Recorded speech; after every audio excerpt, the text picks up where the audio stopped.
बच्चों, chemistry class में आपका स्वागत है। आज हम पढ़ेंगे एल्कीन की इलेक्ट्रोफिलिक एडिशन रिएक्शन में एक्सटेंशन। कल हमने पढ़ा था addition of hydrogen acid to alkene and Markovnikov rule. Revision थोड़ा सा करते हैं।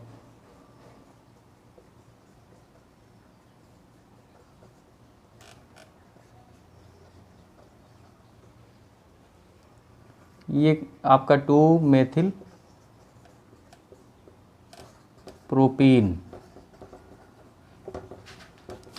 इस पर HBr का एडिशन रिएक्शन कराने पे प्रोडक्ट क्या बनेगा। तो मार्कोनिकॉफ रूल में कल हमने बताया था कि निगेटिव पोर्शन उस कार्बन एटम से जुड़ता है जिससे जुड़े हाइड्रोजन परमाणुओं की संख्या सबसे कम होती है। यहाँ 2 कार्बन परमाणु, ये C1 और ये C2। C1 पे हाइड्रोजन परमाणुओं की संख्या 2 है और C2 पे हाइड्रोजन परमाणुओं की संख्या 0 है। और मार्कोनिकॉफ रूल ये कहता है कि जब कभी भी अनसिमेट्रिकल एल्कीन पर हाइड्रोजन एसिड का योग अपक्रिया होगा तो निगेटिव पोर्शन उस कार्बन परमाणु से जुड़ेगा जिससे जुड़े हाइड्रोजन परमाणुओं की संख्या न्यूनतम होगी। यानी कि ब्रोमाइड इस कार्बन से जुड़ेगा और हाइड्रोजन इस कार्बन से, और प्रोडक्ट आपका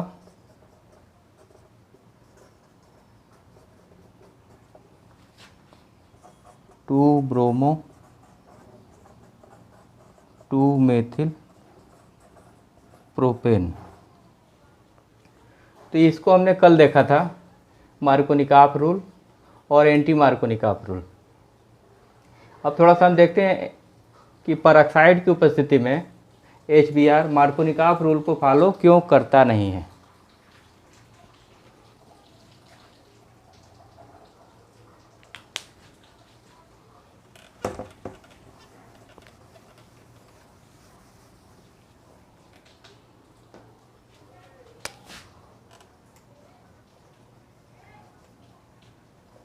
ये प्रोपीन पे जब हम HBr का एडिशन कराते हैं, एब्सेंस ऑफ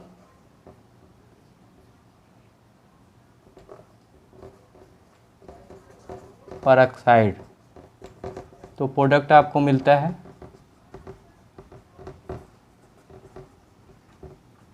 2 ब्रोमो प्रोपेन।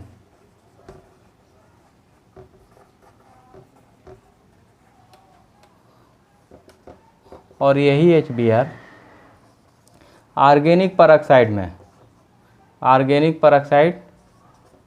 के प्रेजेंस में एडिशन कराते हैं तो प्रोडक्ट आपका बनता है 1 ब्रोमो प्रोपेन।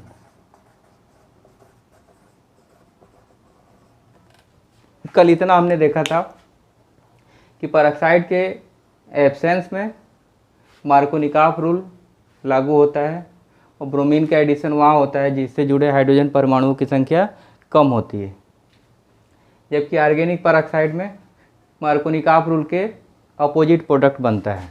ये आपका है एंटी मार्कोनिकॉफ प्रोडक्ट और ये मार्कोनिकॉफ प्रोडक्ट है।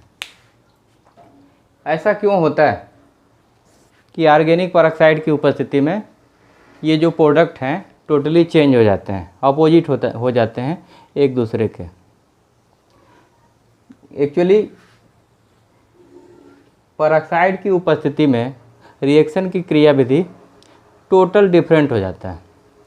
इसमें फ्री रेडिकल मैकेनिज्म बनते हैं और ये reaction free radical addition reaction हो जाता है। अब मैकेनिज्म देखने पर क्लियर होगा, देखते हैं। Explanation of peroxide effect.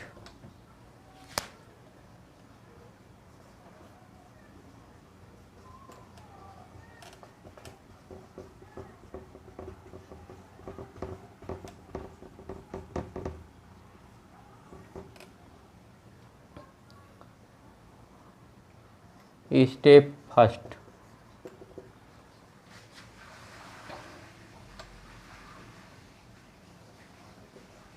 generation of free radical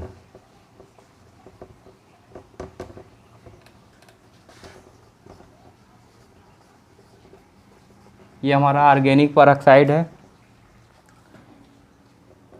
ये होमोलिटिकली ब्रेक होता है बॉन्ड और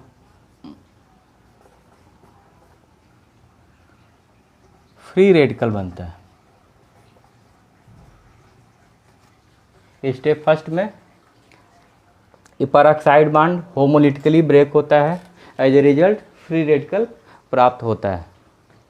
यह फ्री रेडिकल स्टेप सेकंड में चेन को आगे बढ़ाता है, chain propagation.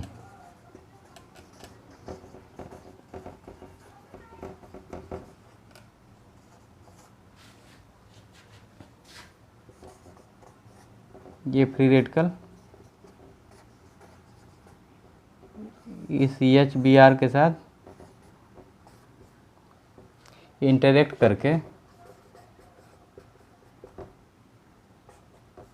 Bromide free radical बनाता है और यह ब्रोमाइड फ्री रेडिकल अगले स्टेप में एल्कीन पर अटैक करता है।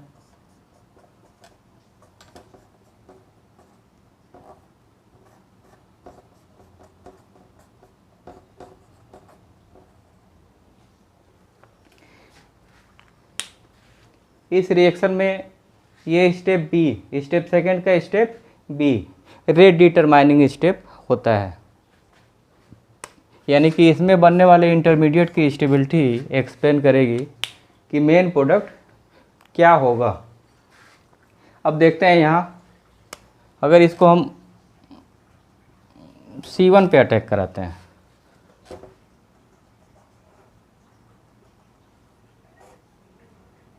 C1 पे अटैक कराएंगे तो ये होमोलिटिकली बॉन्ड ब्रेक करेगा, एक इलेक्ट्रॉन यहाँ आएंगे और एक इलेक्ट्रॉन यहाँ।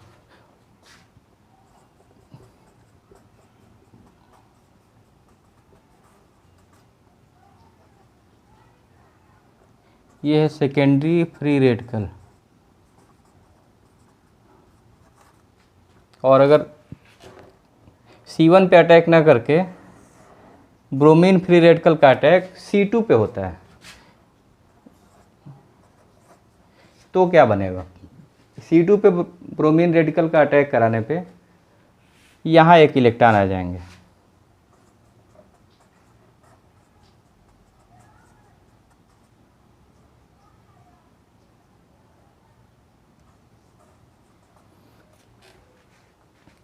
और ये फ्री रेडिकल प्राइमरी नेचर का है, प्राइमरी फ्री रेडिकल।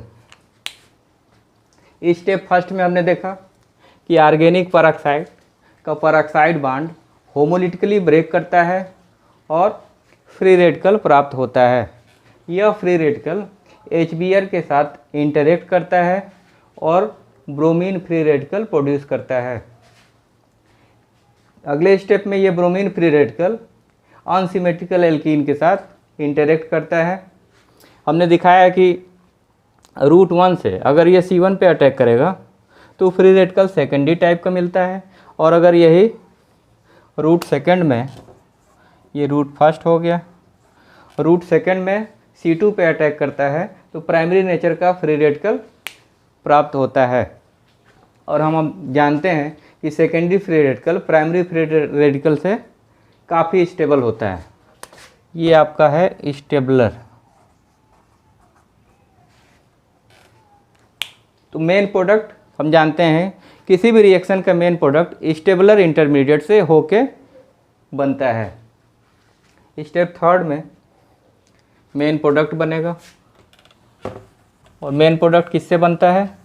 स्टेबलर इंटरमीडिएट से बनता है।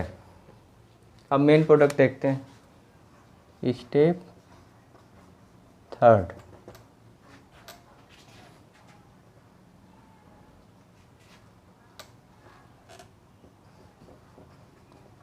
ये सेकेंडरी फ्री रेडिकल आपका, जो कि प्राइमरी फ्री रेडिकल से स्टेबल होता है।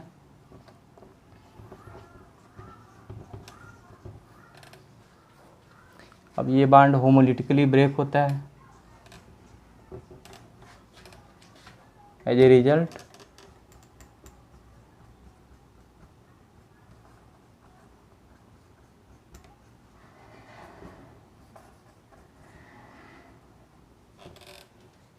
तो स्टेप सेकंड में क्या हुआ,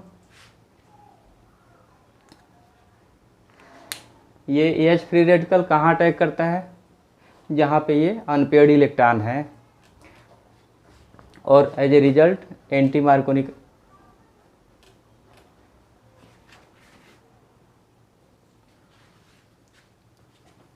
एक मिनट, ये सारी यहाँ एक गलती हो गई।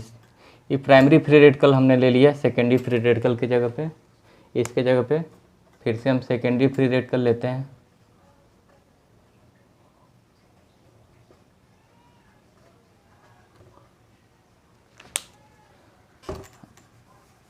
अब जब सेकेंडरी फ्री रेडिकल लेंगे तो ये आपका यहाँ पे अटैक होगा और प्रोडक्ट के रूप में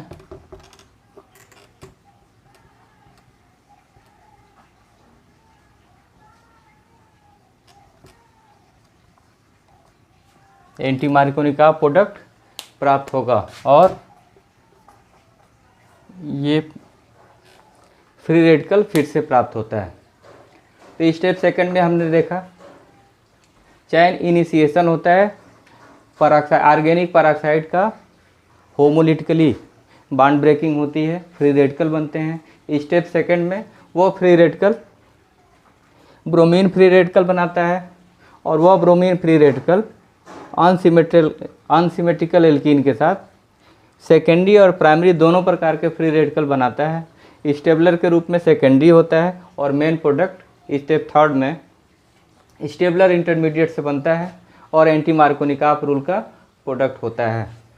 और स्टेप फोर में चैन टर्मिनेशन, जिसमें दो फ्री रेडिकल आपस में मिलते हैं।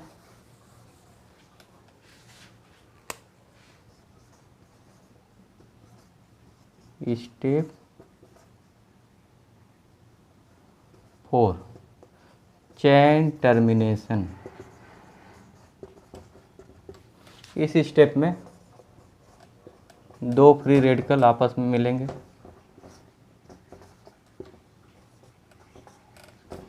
और न्यूट्रल मॉलिक्यूल बनेगा।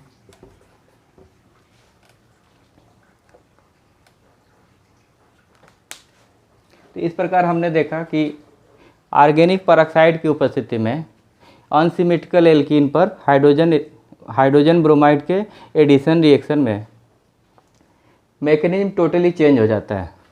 ये electrophilic addition reaction free radical mechanism से होता है, जिसमें first attacking reagent Br free radical होता है।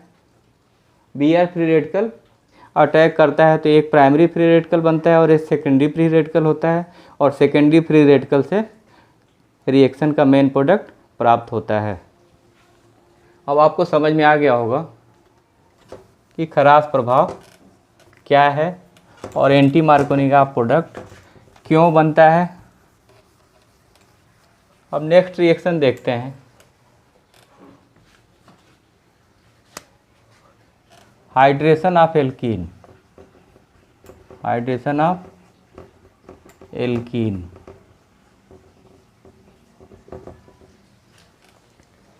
देखते हैं।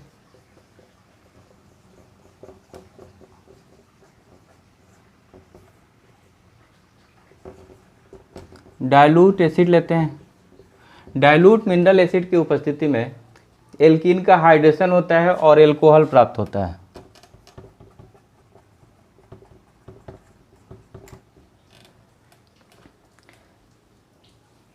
इस रिएक्शन का जनरल मैकेनिज्म देखते हैं।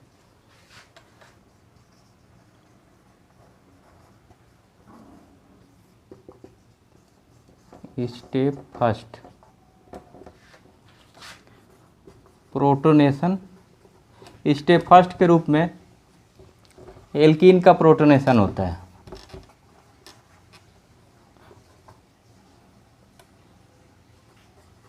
और कार्बोकैटायन प्राप्त होता है।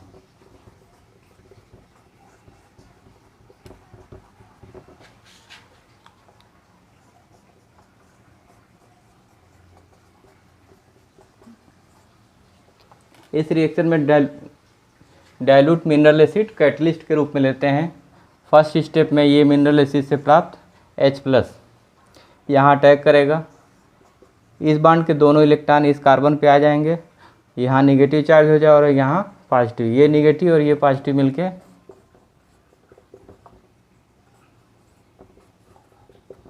ये कार्बोकैटायन बनेगा।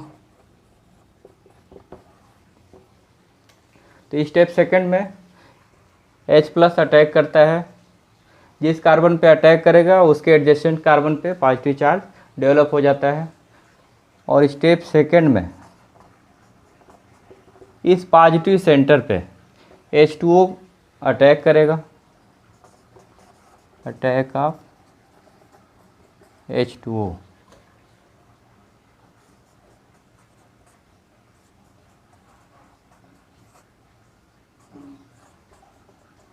हम जानते हैं ऑक्सीजन एटम पे H2O में ऑक्सीजन एटम पे 2 लोन पेयर होते हैं, इस लोन पेयर का इलेक्ट्रॉन इस पॉजिटिव सेंटर पे अटैक करेगा, इस पॉजिटिव सेंटर पे अटैक करने के फलस्वरूप इस ऑक्सीजन पे पॉजिटिव चार्ज क्रिएट हो जाता है और ये कार्बन न्यूट्रल हो जाता है।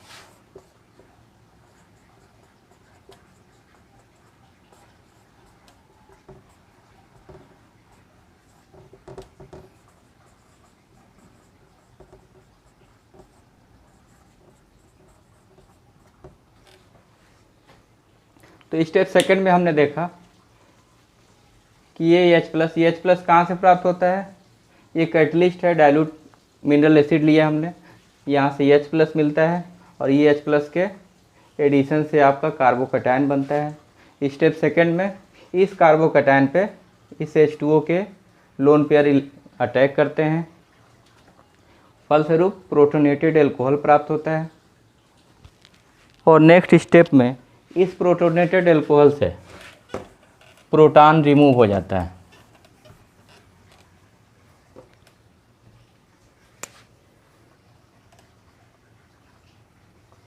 स्टेप थर्ड,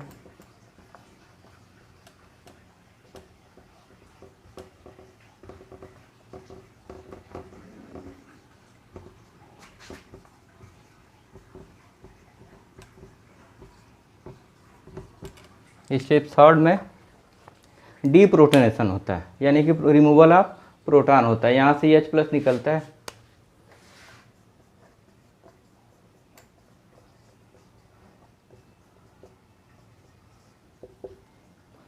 ये H+ निकलेगा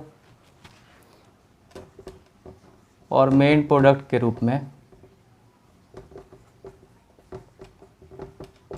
एल्कोहल बनेगा और ये प्रोटॉन जहाँ से आया था, स्टेप फर्स्ट में जहाँ से आया था वहीं चला जाता है। यानी कि इस रिएक्शन में प्रोटॉन का काम क्या है, कैटलिस्ट का है। कैटलिस्ट क्या होता है, किसी भी रिएक्शन में अपने पार्टिसिपेशन से रिएक्शन को आसान बना देता है, जिससे रिएक्शन रेट बढ़ जाता है। तो इस रिएक्शन में मिनरल एसिड का काम क्या है, रिएक्शन को कैटलाइज करना।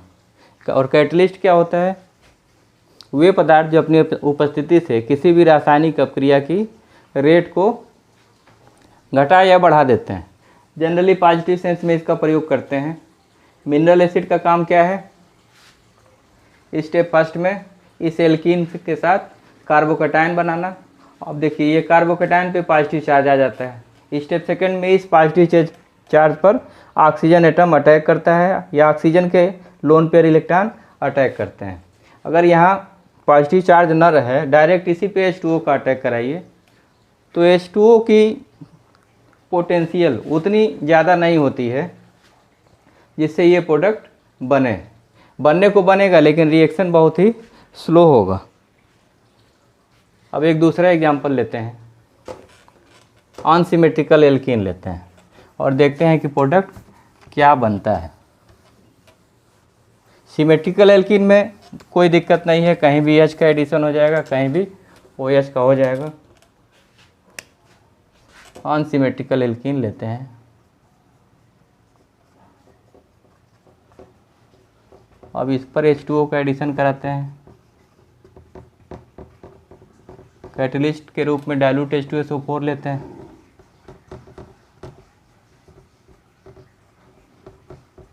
मार्कोनिकॉफ रूल से मेन प्रोडक्ट बनेगा। यानी H2O का निगेटिव पोर्शन वहाँ जाएगा जहाँ हाइड्रोजन परमाणुओं की संख्या कम होगी। यहाँ एक एटम है हाइड्रोजन का और यहाँ 2 एटम है, कम यहाँ है तो OH माइनस यहाँ आएगा और H यहाँ आएगा। ये प्रोपेनॉल 2 मिलाएंगे। अब मैकेनिज्म देखते हैं।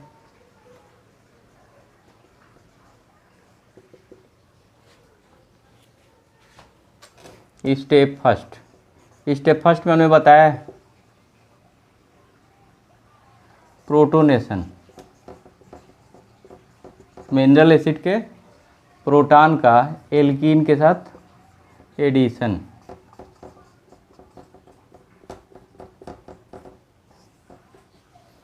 H प्लस जहाँ अटैक करेगा उसके एडजेसेंट कार्बन पे पॉजिटिव चार्ज डेवलप होगा।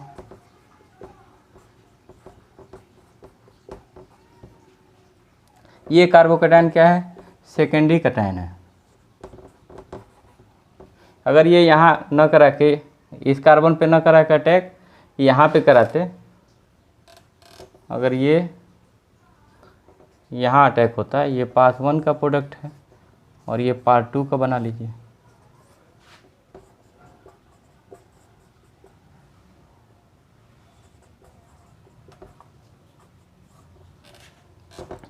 ये प्राइमरी कार्बोकैटायन है। प्राइमरी और सेकेंडरी दोनों बन रहे हैं। अब इसमें देखेंगे किसकी स्टेबिलिटी ज़्यादा होती है। मेन प्रोडक्ट किससे बनता है? स्टेबलर इंटरमीडिएट से मेन प्रोडक्ट बनता है और सेकेंडरी कार्बोकैटायन प्राइमरी की अपेक्षा ज़्यादा स्टेबल होता है, यानी कि मेन प्रोडक्ट सेकेंडरी कार्बोकैटायन से होगा। यानी कि स्टेप सेकंड में इस सेकेंडरी कार्बोकैटायन पर H2O का अटैक होगा। देखते हैं स्टेप सेकंड।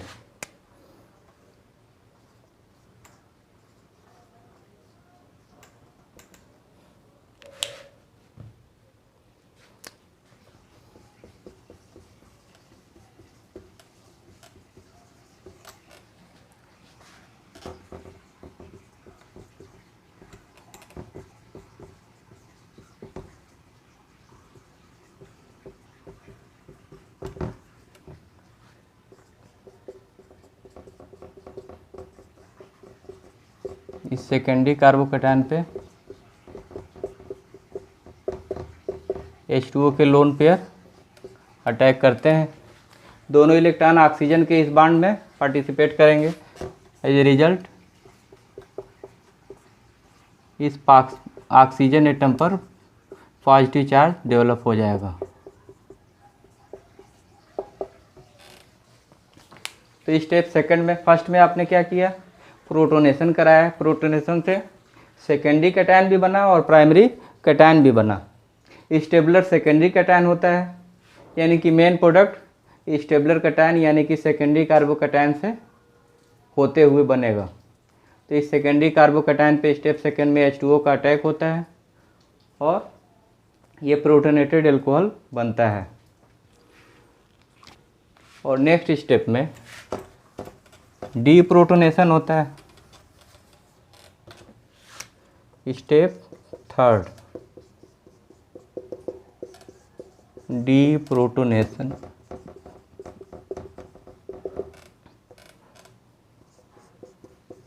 स्टेप सेकंड में बने प्रोटोनेटेड एल्कोहल से H प्लस ये रिमूव होता है और इसके इलेक्ट्रॉन इस ऑक्सीजन पे आ जाते हैं।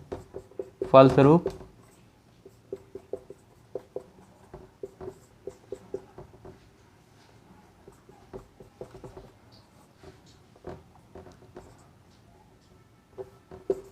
प्रोपेनॉल 2 बनता है और H प्लस रिमूव हो जाते हैं। इस पूरे रिएक्शन में H प्लस का रोल क्या है? एज ए कैटलिस्ट, कैटलिस्ट का काम करता है। रिएक्शन फर्स्ट में इन्वॉल्व होता है और थर्ड में रिमूव हो जाता है। इस प्रकार हम देखते हैं कि इस रिएक्शन की भी टाइप इलेक्ट्रोफिलिक एडिशन रिएक्शन है। इसको इलेक्ट्रोफिलिक एडिशन रिएक्शन क्यों कहते हैं? एक्चुअली स्टेप फर्स्ट में अटैकिंग स्पीसीज H+ होता है और H+ का नेचर इलेक्ट्रोफाइल का होता है। इस वजह से इस रिएक्शन का नाम इलेक्ट्रोफिलिक एडिशन रिएक्शन होता है। अब हम एक दूसरा एग्जाम्पल देखेंगे जिसमें डिजायर्ड प्रोडक्ट कुछ और होता है। मेन प्रोडक्ट मार्कोनिकॉफ रूल से भी अलग बनता है। देखते हैं।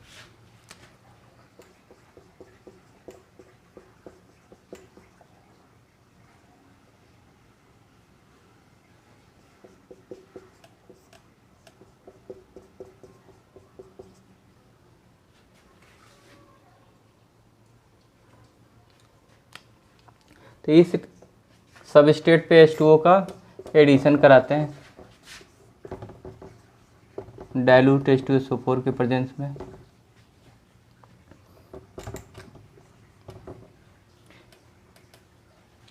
मार्कोनिकॉफ रूल से OH यहाँ आएगा और H यहाँ आएगा। जनरल प्रोडक्ट ये होना चाहिए, लेकिन इस प्रोडक्ट के अलावा एक दूसरा प्रोडक्ट बनता है जो मेजर प्रोडक्ट होता है और ये माइनर प्रोडक्ट होता है।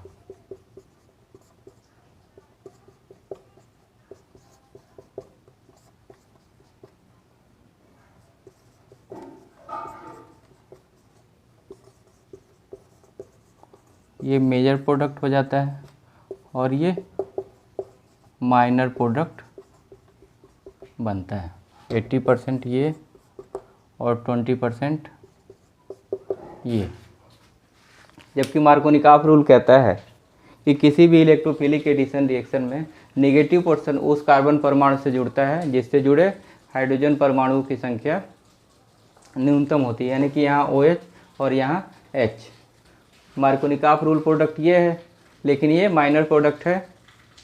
यहाँ मार्कोनिकॉफ प्रोडक्ट के अलावा एक रीअरेंज प्रोडक्ट बनता है जो कि मेजर प्रोडक्ट होता है। ऐसा होता क्यों है ये क्लियर होगा इस रिएक्शन की मैकेनिज्म देखने पे। अब हम देखेंगे इस रिएक्शन की मैकेनिज्म ऐसा होता क्यों है।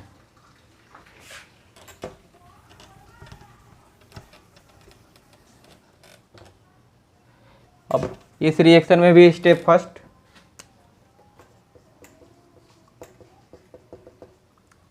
पूर्व अपक्रियाओं की तरह से अटैक ऑफ H+ या प्रोटोनेशन।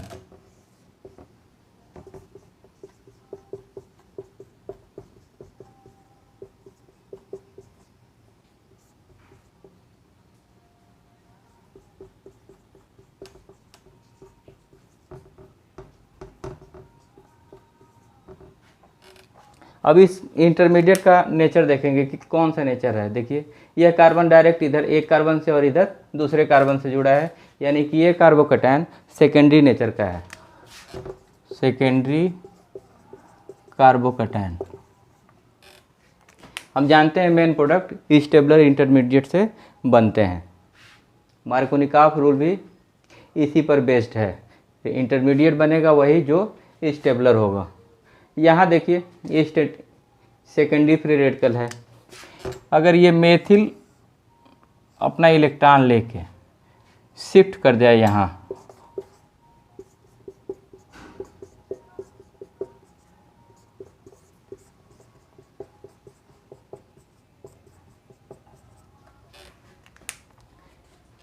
मेथिल कार्बोनाइन यहाँ से यहाँ शिफ्ट करता है, तो क्या बनेगा, ये पूरा मेथिल यहाँ आ जाएगा। ये पॉजिटिव चार्ज खत्म और पॉजिटिव चार्ज इस कार्बन पे हो जाएगा। और इस इंटरमीडिएट का नेचर देखते हैं। ये टर्शियरी नेचर का है, टर्शियरी कार्बोकैटायन। यानी कि स्टेप फर्स्ट में एक जनरल इंटरमीडिएट बनता है जो सेकेंडरी नेचर का होता है और एक रीअरेंज्ड इंटरमीडिएट बनता है जो टर्शियरी नेचर का होता है। और मेन प्रोडक्ट हमने अब तक की सारी पढ़ाई से जाना है कि स्टेबलर इंटरमीडिएट से मेन प्रोडक्ट बनता है। यानी कि स्टेप सेकंड में H2O अटैक करेगा तो स्टेबलर इंटरमीडिएट जो टर्शियरी है इसी से बनेगा।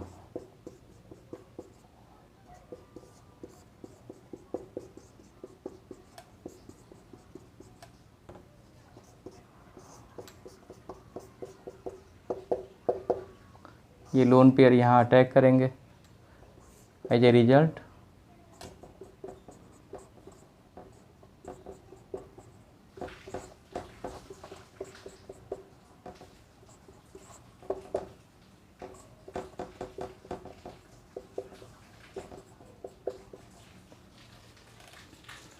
ये प्रोटोनेटेड एल्कोहल बनेगा। और नेक्स्ट स्टेप में इस प्रोटोनेटेड एल्कोहल से डीप्रोटोनेशन होगा और रीअरेंजमेंट के साथ बना प्रोडक्ट हमको मेन प्रोडक्ट के रूप में प्राप्त होगा। Step third, deprotonation.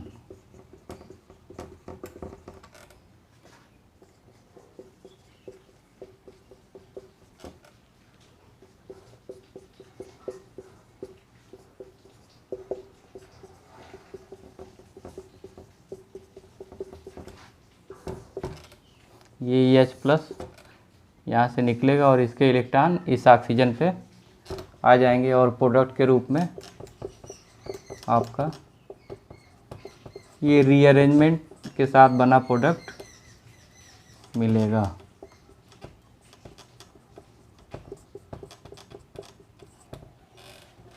तो बच्चों क्लियर हो गया कि रीअरेंजमेंट प्रोडक्ट क्यों मिलता है। जो आज बस इतना ही। नेक्स्ट लेक्चर में हम दूसरा कुछ पढ़ेंगे।